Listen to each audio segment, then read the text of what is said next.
Imagine a ship so grand, so luxurious that it was declared unsinkable, the RMS Titanic, a marvel of engineering and human ambition, was destined to become the pride of the seas. But fate had other plans. Tonight, we bring you the full story of the Titanic, its dream, its voyage, and its legacy. At the turn of the 20th century, the world stood on the brink of a technological revolution. The White Star Line, led by J. Bruce Ismay, envisioned a trio of luxurious ships to dominate the transatlantic route. Among them was the Titanic, designed to be the epitome of elegance and safety. Built in the Harland and Wolff shipyard in Belfast, the Titanic was a colossal undertaking. Over 3 years, thousands of workers toiled to bring the vision to life.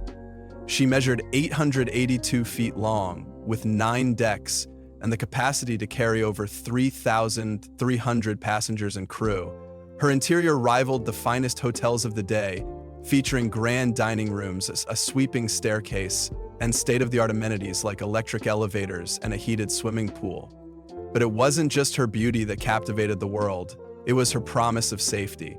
The Titanic boasted 16 watertight compartments, leading many to call her unsinkable.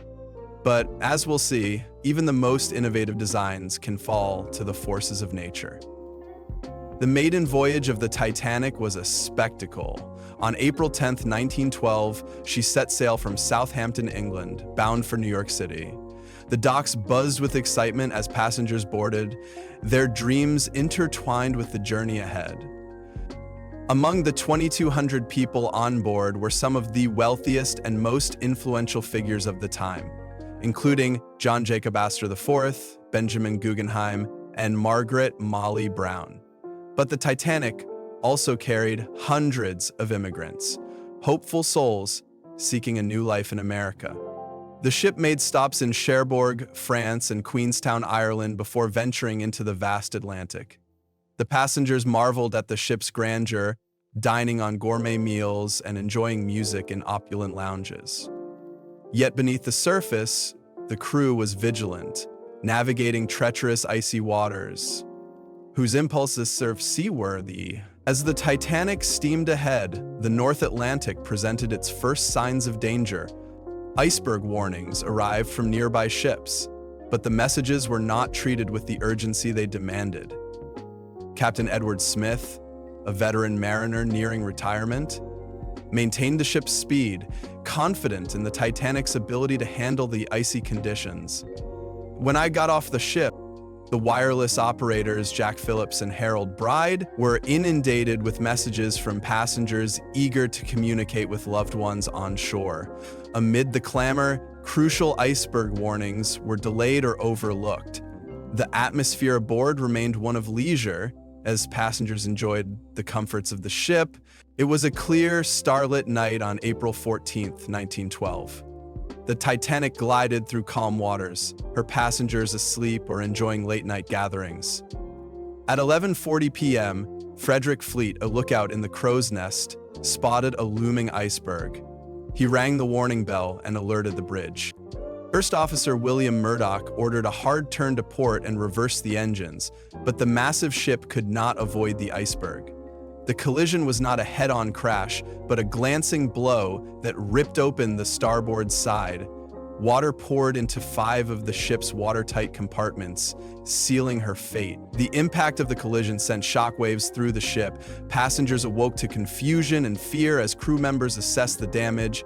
Thomas Andrews, the ship's designer, quickly realized the severity of the situation.